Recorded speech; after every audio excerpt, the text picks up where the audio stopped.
sunshiny day. I think I can make it now. The pain is gone, and all of the bad feelings have disappeared.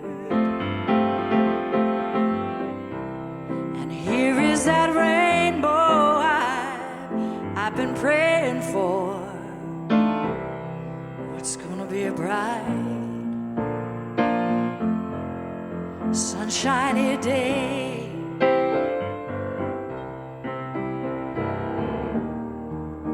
Look all around, there's nothing but blue skies. Look straight ahead, nothing but blue skies.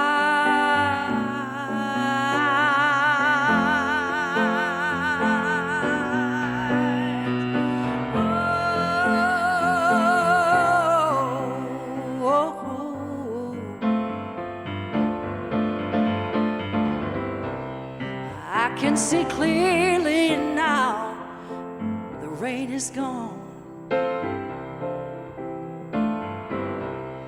I can see all obstacles in my way. And here is that rainbow I have been praying for. Oh, it's gonna be a bright, bright, bright, sunshiny day. It's gonna be a bright, bright, sunshiny day. It's gonna be a bright, bright, sunshiny day. Oh, yes it is.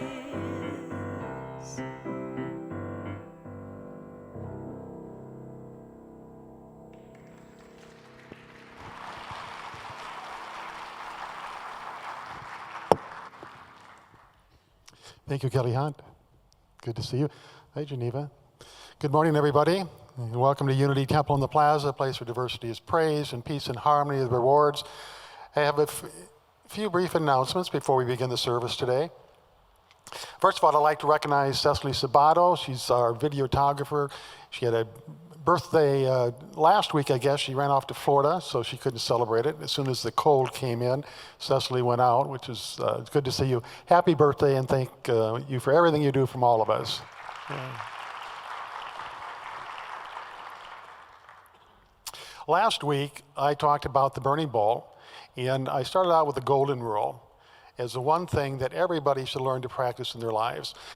And somebody said, well, you treat other people the way you want to be treated. What does that mean exactly? And I had it narrowed down to 4 different things. How many people were here last week? Okay, so you remember. I had it down to 4 things. It's an acronym for RULE. The first is R, recognition. We want to be recognized as something of value, something important, something that matters. The second thing is understanding. We want people to understand us when things don't go right, when we make a mistake or we cause a problem. We want them to understand that we're not trying to do that we're just trying to do the best we can. And the third thing is L, which is love. We all want to have people treat us kindly and lovingly. And then the E, I got to the E last week, and I couldn't remember what it was. And it was very, very awkward. It was like 30 seconds that seemed like an hour, as those of you who were here were just staring at me. What is it? What is it? I finally got so confused that I asked the audience, give me a word that starts with E. And nobody could, I think someone said involvement or something. But anyway, it's encouragement. Encouragement, that's what we all need. We need to be encouraged from time to time. We're all in this together, and sometimes things get really, really difficult for all of us at some point. And when that happens, we need people around us to kind of support us and encourage us. So there you have it, R-U-L-E. Don't ask me next week what it is because I can't remember, but that's it for now. I'm not going to bring it up again. Anyway, I thank you for coming. We're still dealing with the COVID here. As the city is, it seems like we take two steps forward and one step back. Is it safe to go out and about? Is it not safe to go out and about? And we rely on solid advice from two very special doctors, Nermal and Dr. Pliny. And they give us the advice that we need to move forward and to be safe. So currently we're recommending masks on in the building, in the common areas. We'll now begin the service with the temple chimes, the opening prayer, and Geneva Price, and the call to inspiration.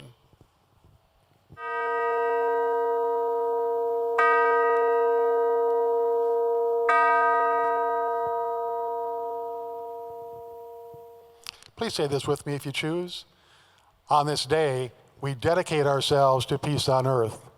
We accept ourselves without harsh judgment and express appreciation for our individuality. We live without fear to meet the events of this day with confidence. We accept others without prejudice to experience a sense of unity with all people. We honor our earthly environment and recognize a oneness with all creation. In harmony with ourselves, our lives, other people, and all of nature, we live this day with a peaceful mind, a peaceful heart, and a peaceful spirit. Thank you, God. Amen. Without seeing you, we love you. Without touching you, we embrace. Without knowing you, we follow. Without seeing you, we believe. Forgive us, we will sing of your goodness, O God. Forever we will sing of your goodness, O God.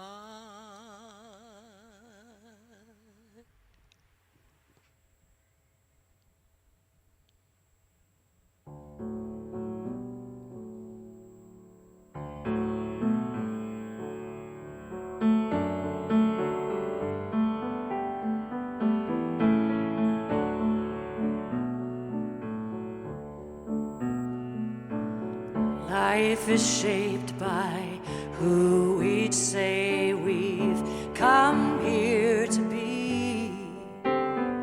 Create in me. The door is open if we are willing to walk consciously. Create in me. My wildest dreams come true.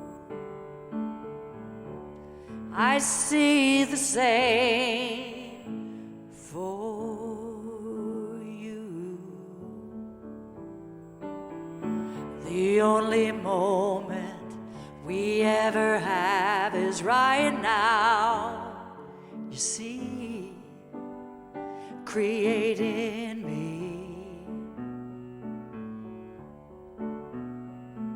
The door is open if we are willing to walk consciously. Create in me. Anything is possible now. Everything our mind will allow.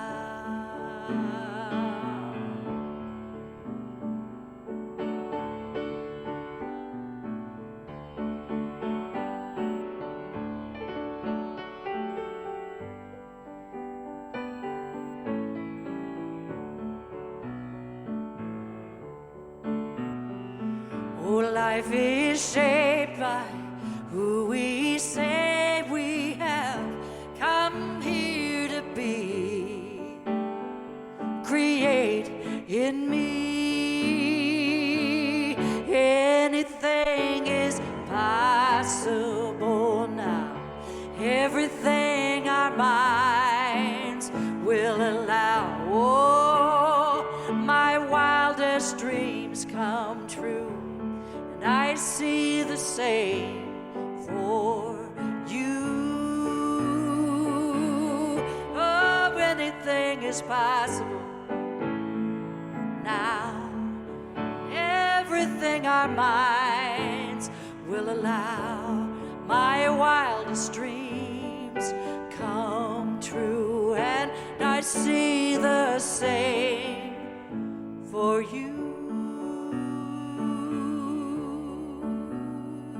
For life is shaped by who we say we have come here to be. Created me.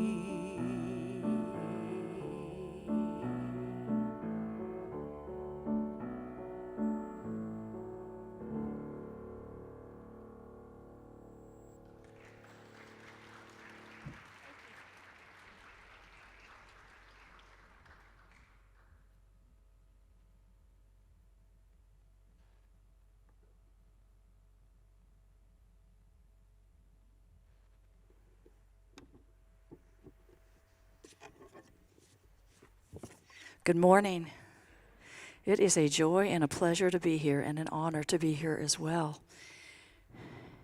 And I want to send a special shout out to Jim Mayer this morning, who is having some fun family time and well-deserved Sunday off. So sending lots of love to Jim. And I want to welcome everybody here in the beautiful sanctuary and online. Come on in. It's a good morning to be together. We all have, as many and most of us know here, a divine creative spark within ourselves, manifesting in surprising and inspiring ways. Like the song says, everything is possible now. Anything our mind will allow when we create with spirit. And I feel like that title actually means a couple of different things. Creating with spirit feels like, in a positive way, kind of like being on the spirit squad. I'm shaking my pom-poms. I'm creating with spirit. I'm feeling that energy. And the other thing it means to me is to co-create with the divine, which is in each and every one of us. Carolyn Mace says, your spirit is a part of you that feels like hope, that doesn't gravitate to or give into despair. It feels like hope. When we set our intentions and we co-create with spirit, it reminds me of the phrase, we're writing it in stone. And we've all grown up hearing that phrase, says, it's written in stone. Well, today, we are literally going to write our word on stone, the white stone ceremony. I remember the first time that I experienced this at Unity of Lawrence in Lawrence, Kansas, many, many years ago. And I thought, what are these people doing? What is this? I think it was the Sunday before they did the burning bowl ceremony. I could get with that. I thought, well, I've got some things I want to put in that burning bowl. But the white stone ceremony felt different. It felt special. I had a lot to learn. I still have a lot to learn. But one thing I did learn that day, that there is power in setting our intention when we mindfully, prayerfully co-create with the divine within ourselves. Create with spirit. We are either walking in the direction of love or we're walking away from it in the direction of fear. We have a choice. I co-wrote a song many years ago with the former poet laureate of the great state of Kansas, Karen Miriam Goldberg. And one of the lines in the song says, be scared and do it anyway. As I've said here before, I believe we are fully human and we are fully divine. It doesn't mean that we're not going to feel that fear, but we choose to take action anyway. And when we co-create with the divine or God or our higher power, whatever you choose to call it, that's where that power is. And the first step is to listen. That's something I'm still working on. I love to sing. Sometimes I love to talk. I love to be with you here.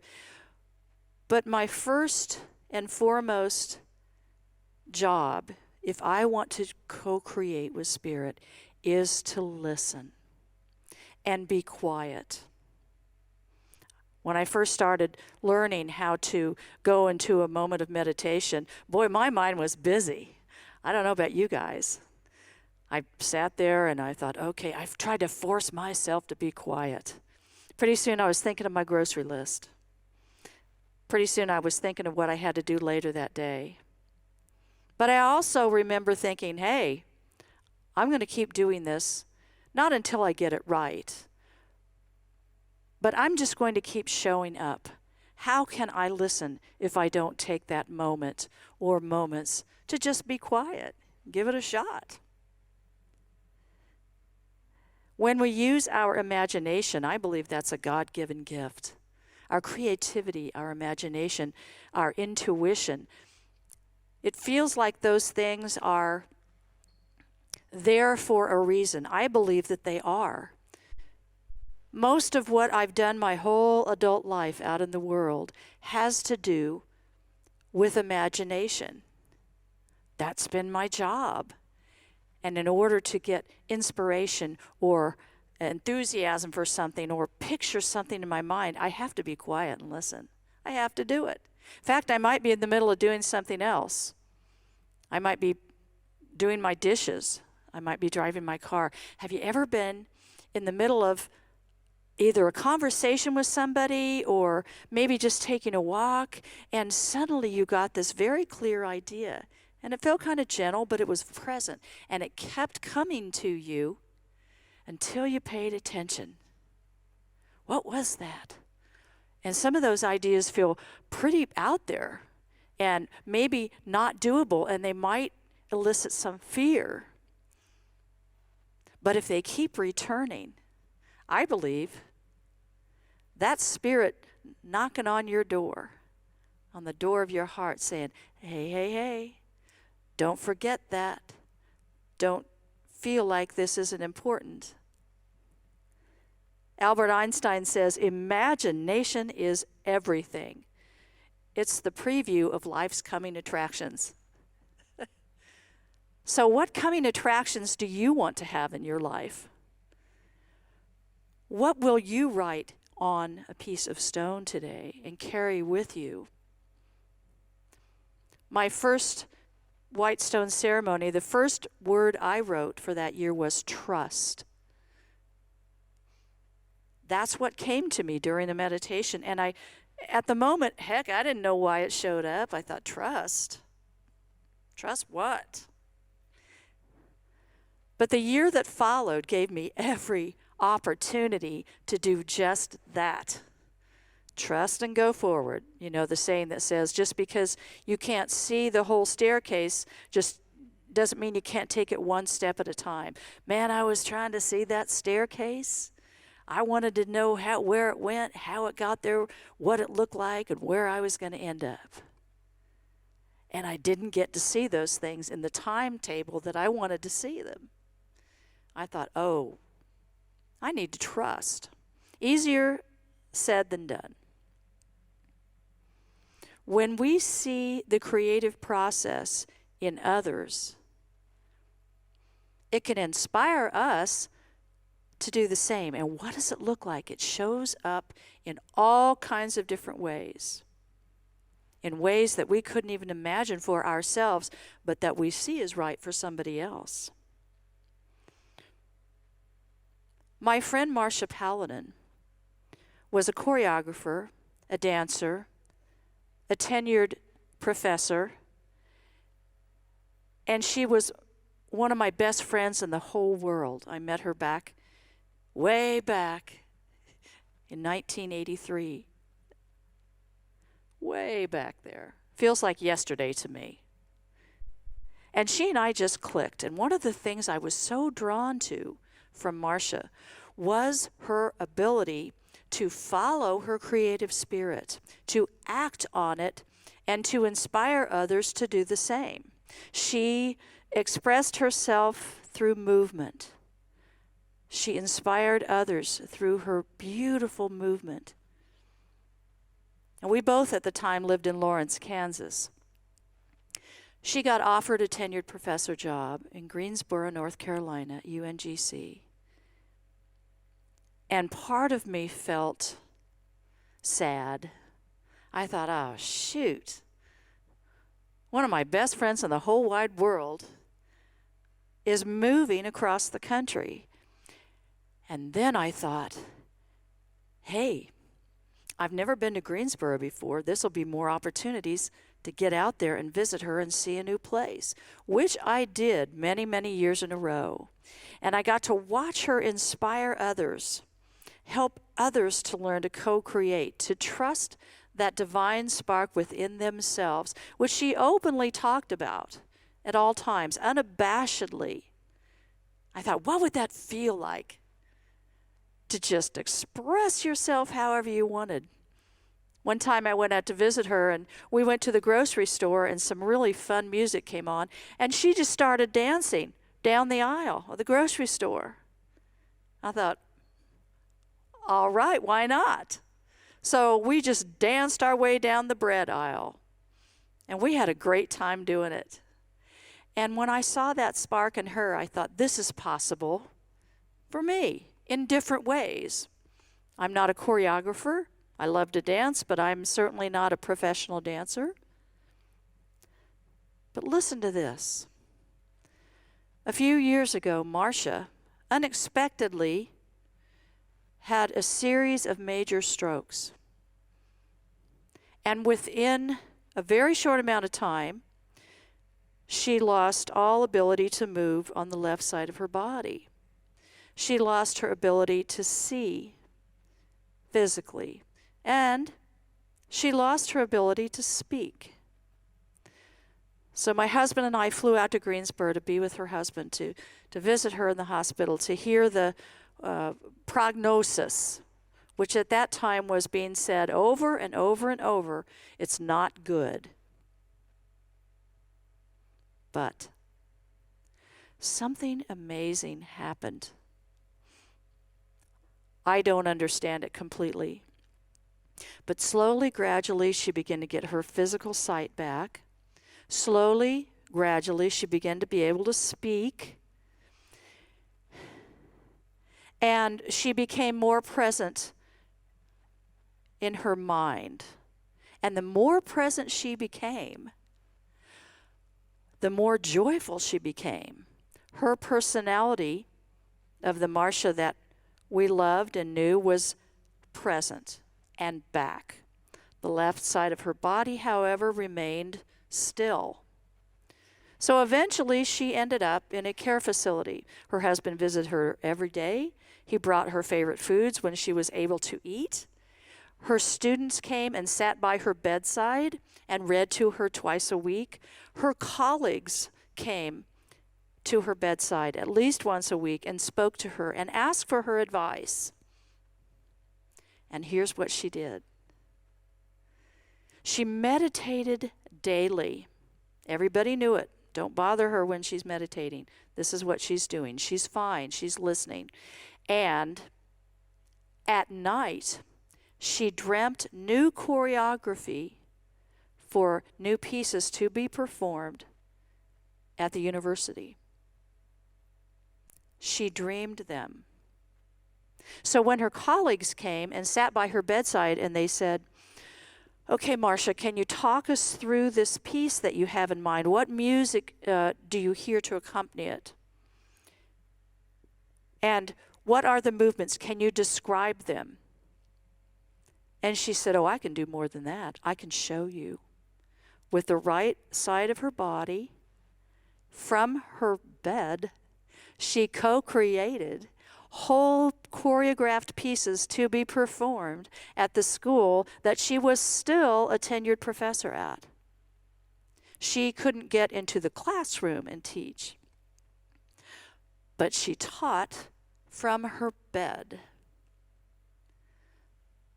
So every year for several years, my husband and I made a point to have me do a solo tour up and down the East Coast. And we would always either begin or end with several days in Greensboro, North Carolina, so that I could visit my friend and see what we could co-create. Not once did this woman ever say, "Oh, poor me. I can't believe I can't physically dance anymore." Not once. When you would walk into her room, her right arm would raise and she would start dancing with you. I have photographs of us dancing together.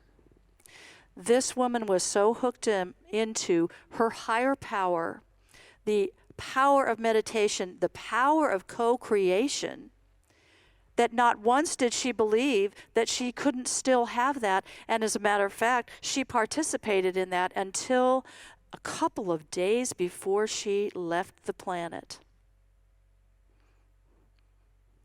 I don't feel her absence as deeply as I thought I would. I feel her with me today. I feel her presence and her spirit, and I am still to this day so inspired by her actions that she was able to take in the body that she had at the time to co-create and create with spirit. Our choices, our intention, these things shape what's next. And today is a prime example of how we are choosing to go forward with a word on a stone.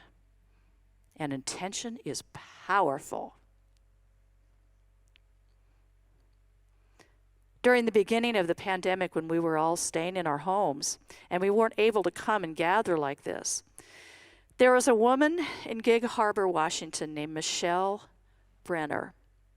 She was furloughed from her job, and she used her stimulus check to buy ingredients to make lasagna for neighbors and friends. And soon, strangers began asking for her lasagna. It was that good. Since starting in about 3 months' time, she had made 1,200 pans of lasagna, working 8 hours a day, 7 days a week. She was furloughed from her job. She got the inspiration to make food for those who needed it, for those she loved. She set her intention to make lasagna, and by golly, she did it. And she said, "I can't change the world, but I can make lasagna." Remember, what blesses one of us blesses all of us. We don't need to know her personally. You don't need to know Marcia to know that it's possible for you too. You can't not create with spirit because you are divine.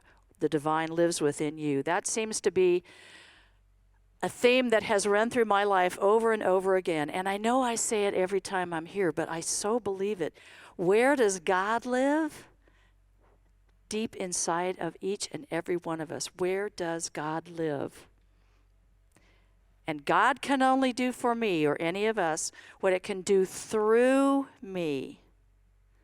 Lasagna, choreography, writing songs, kindness, compassion. We are the channel through which creative mind expresses. Who gets to express creative mind? We do. What are we? We're the vessel. We're the channel. We're the hands, the feet, the words. We understand that our dreams and desires are the way that spirit expresses and expands its presence to us, and in our world.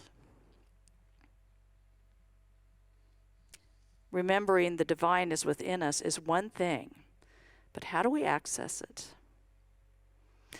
How do we align with that? To get connected and to stay connected. How do we do that? Well, I think it looks a little bit different for each of us. I know a young woman who was escaping an abusive marriage. And my husband and I helped her during the day while her husband was at work, drove to their home, loaded everything into a big van and trailer that we have for our work. And she and her son got in that vehicle and we left. And she left behind lots of physical items because she didn't want to take much longer to get out of there. She didn't want to do that. She was afraid. But she had set her intention that she was going to leave and she needed help doing it. Well, what did she do? She made a decision. She decided that she was going to do that. And she asked for help. And then she got busy. She listened, she planned, and she made her plan. So she decided on what she wanted. In her way, she brought it to God, higher power, spirit, whatever you want to call it. She took inspired action. And then here's the last piece. When we got her into her and her son into a new apartment that was much smaller than the beautiful house that they had together, in a different town than she was living in. And we got her there on a hot summer day. Everybody was exhausted. Everybody was hot. Everybody was tired. But she got in that apartment. We got everything up there. And then it was time for us to leave. And I didn't want to do it. I didn't want to leave. I said, okay, what do you need before we go? She said, I just need some time. And I need something to eat. So we just drove down the street, got what sounded good to her, which was a hamburger and some French fries and a Coke, and decompressed a little bit. But she said, you know what, it's time for me to go home. And we took her to the new apartment. And she thanked us, and we walked away. It was hard to walk away. Jeez Louise. And the next morning, she woke up in a different place. She was relieved. She wasn't filled with fear because the person who had been so abusive to her was not there with her and didn't know where she was. But she was heartbroken in many ways. And here's what she did when she really didn't have anything. She looked out of her window. She said, I need to be grateful. I'm safe. I'm here. What do I have? What's left for me? What do I have here? How will I make a living? And she looked out of the window and she looked at the color of the sky, which was a beautiful blue, and that's her favorite color. Anybody that knows her knows that's her color. And she began to sing a song. She's a songwriter. We have written together before. I've recorded one of our songs that we wrote together called Mountain to Move, which at some point I'll sing here. That says, I got a mountain to move, I could use a little help. So she looked at the blue sky, and it wasn't that she didn't feel anxious or a little bit afraid, but she said, thank you for the color blue. I see the sky, I know it's you. And then she went on. Thank you for the color green, the color of the early spring, a new rebirth for everything. Thank you for the color green. And she went on to say, it's beautiful what I see, all the colors shining down on me. Thank you for the color pink, softer than an angel's wing. The glow of sunrise makes me sing. Oh, I thank you for the color pink. And at the end of the day, she wrote one more little verse. Thank you for the black of night, a background for the stars' pure light. I rest my head and close my eyes. Thank you for the black of night. And she saw herself going forward. She could finally sleep without fear. She could finally rest. And she allowed her higher power to speak to her in a way that worked for her. She co-created, but she had to allow it. Had she not allowed that, that song wouldn't exist. And it all started with, thank you for the color blue. I see the sky. I know it's you. She allowed that in. And I think that's beautiful. Think of a time when you got that spark of inspiration to do something, or you saw somebody from across the room and you realized, I need to talk to that person. Or you saw someone who needed help. You didn't know them, and you thought, well, I'm crazy, but I got to go help this person. We never know until many times, much, much later, what it is we need to be the vessel, co-create with Spirit. When we don't feel or act like ourselves, there's always something underneath. Our emotions are going to tell us something doesn't feel right. But when it does, we can't force it. But when it does, we know it. Thank you for the color blue. I'm going to dance with my hands. I'm going to take a chance. And the first time that I was asked to speak here, I thought, okay, I'm going to be myself. I'm going to be my authentic self with as much love and compassion as I can. And just show up and see what happens. And I appreciate all of the love and acceptance that I've received from you and those online. I appreciate that deeply. It inspires me. And so when it's time to come and speak,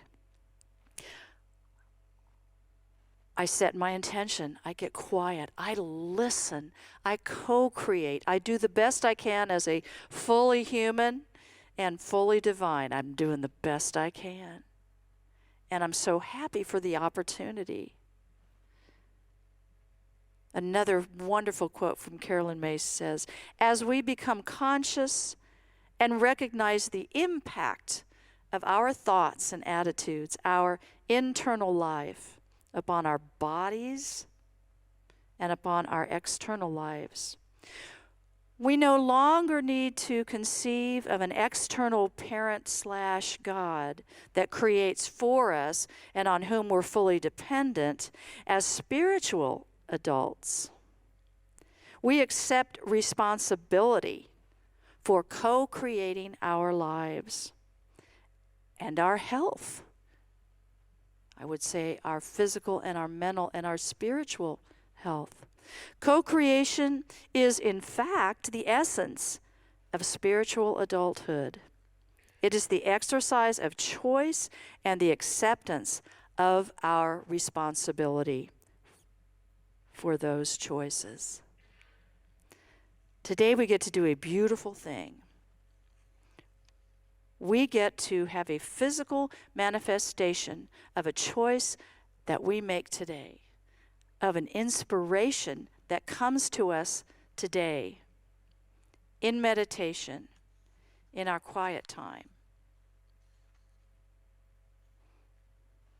We get to choose, because life is about who we choose to show up to be. We get to choose.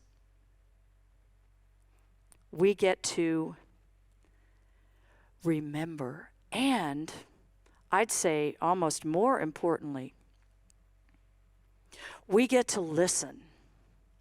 We get to be quiet and listen and see what word shows up for us. And sometimes, in my case, sometimes the word didn't necessarily become clear to me in that moment, at that time, in that place. But I knew that it would when it was time for me to receive that. I've gone home with a blank white stone before, but I didn't worry because I thought, you know what? This is going to come to me when it's time. And many times the word or the intention did come to me, and I wrote it down. And all the little white stones that I have, I kept. And the very first one was trust. So remember today, as you set your intention and you write it on stone, that's yours. That's the name and the word and the intention that is yours and yours alone. And it can inspire you through the next year. It can inspire you through the next years. Remember, everything is created twice. First in mind, and then in the physical realm.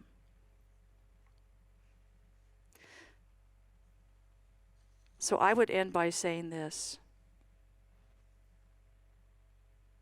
Thank you for the color blue. I see the sky, I know it's you.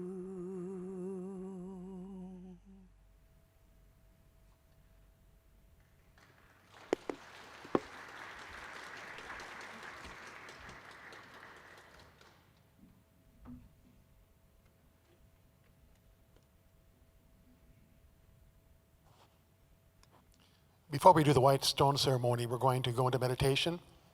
And this ceremony is over 1,000 years old. It's a ritual. There's nothing magic about it. It's not mysterious. It simply reveals the power of the mind. When it focuses on something, it can manifest it in the outer world. We're talking about emotional sense here.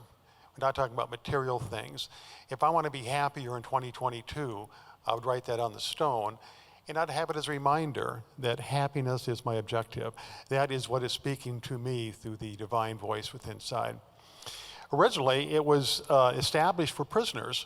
When they went to prison, they got out, they gave them a white stone that they could put a new name on, which indicated that they're not the same person they were when they went into the prison. They're a whole new person coming out, and that life before them is theirs. So think about what you might want to put in your stone. We'll go into brief meditation, and when we come out, you can write something on the stone if you haven't already.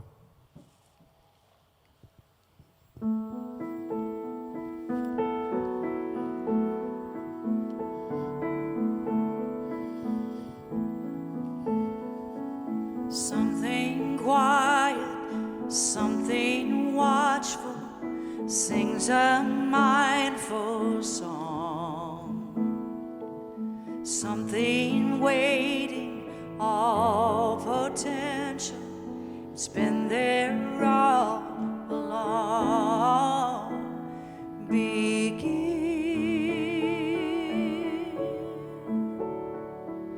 to flower. Begin to break through. Seeds of change are rising up through ancient solid ground, all transforming, hearts are warming, tender is the sound. Begin to flower.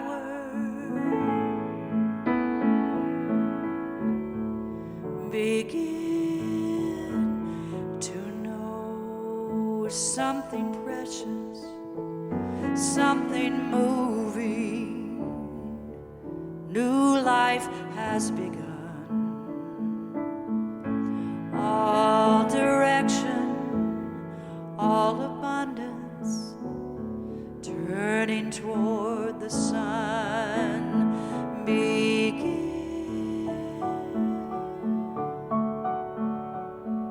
to flower, begin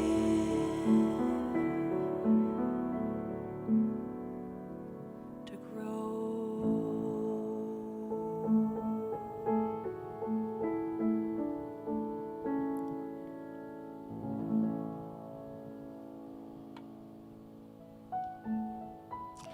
As we move into meditation, take a moment to make yourself comfortable.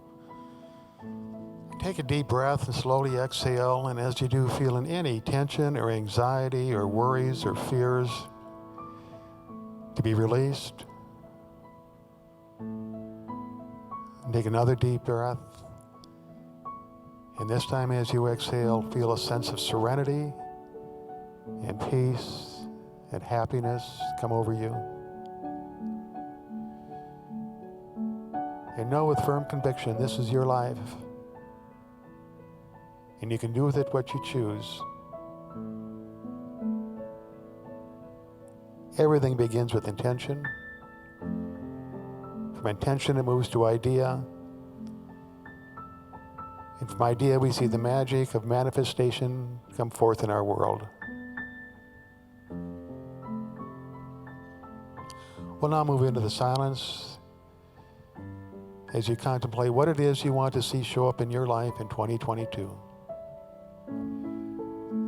In the silence.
Slowly begin to come back to this time and this place.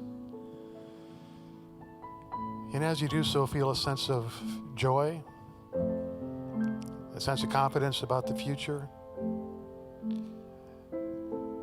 a sense of release for any unfortunate situations from 2021. It's a new day, it's a new life, it's a new year. And this is your life.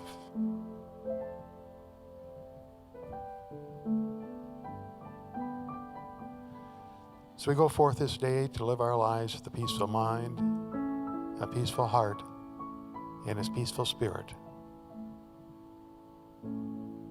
And so it is.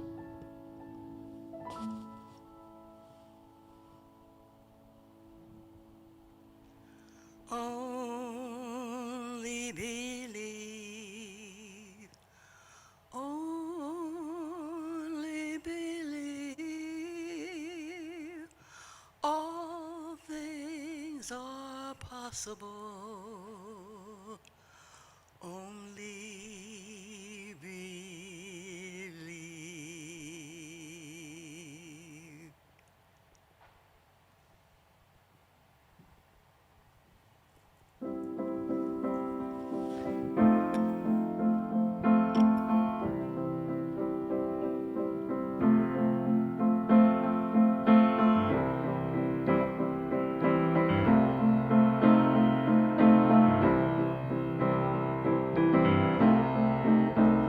Go on, dream impossible dreams. They're not impossible as they might seem. Don't think with your eyes. Go on, think with your spirit. What do you see in your mind? What do you want in your heart? Why should you wait any longer? Today is a good day to start. So go on and start in dreams. Impossible dreams. They're not impossible as they might seem. And don't think with your eyes. Go on, think with your spirit. Going on, you have a choice what to do. Even when life seems rough, you know it's really up to you and your point of view. Go on, dream impossible dreams. They're not impossible as they might seem. Don't think with your eyes. Come on, think with your spirit. You gotta think with your spirit. Go on, think with your spirit. I wanna think with my spirit. Don't think with your eyes. Think with your spirit.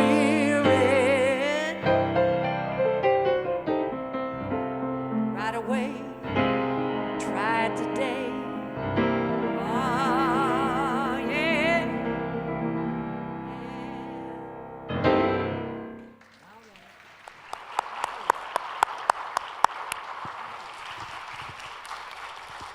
Thank you, Kelly Hunt. Geneva, it's always a pleasure to have you here. Thank you so much for being with us. If for some reason you didn't get a white stone when you came in, there's some in the lobby. Please feel free to take one or take one for a friend or a family member if you'd like. This concludes our service. Once again, I thank you all for coming, and we'll close with the light of God surrounds us, the love of God enfolds us,